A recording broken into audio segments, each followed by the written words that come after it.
What if your editing suite could literally think for you? Welcome to the AI-powered video editing revolution. Traditional challenges, manual cuts, color grading, object tracking, AI advantages, speed, consistency, accessibility. Brief mention of how deep neural nets tackle pattern recognition in frames.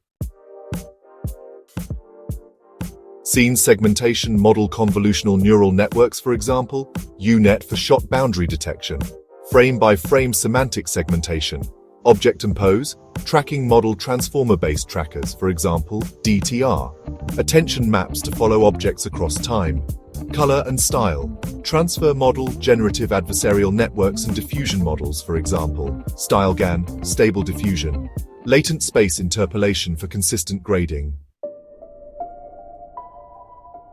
Adobe Sensei in Premiere Pro microservice calls to cloud inference, on-device versus cloud trade-offs, RunwayML and Descript plugin-style software development kits with REST gRPC endpoints, LangChain-style orchestration for multi-step pipelines, open-source options, FFmpeg plus PyTorch, writing custom Python scripts to invoke models on video streams. Okay. So let's talk about how a Python script can take your raw footage and run it through an object removal model and then a color grading model. First, you load the video frames using OpenCV. Then you call inference, maybe with something like requests.post to an endpoint, say http://ai.service/segment, and so on. After processing, you reassemble the frames and export them using FFmpeg.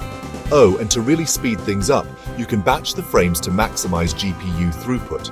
Finally, you can make asynchronous calls with Python asyncio to keep everything running smoothly.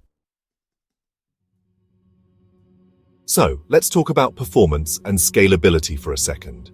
When it comes to GPU versus CPU, we use CUDA kernels for convolution, but if that's not available, there's an OpenMP fallback.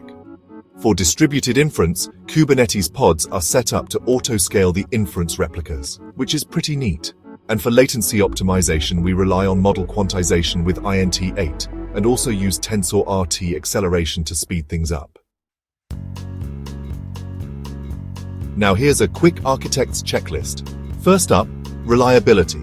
Make sure you've got health checks running on your inference services. Then, security and privacy.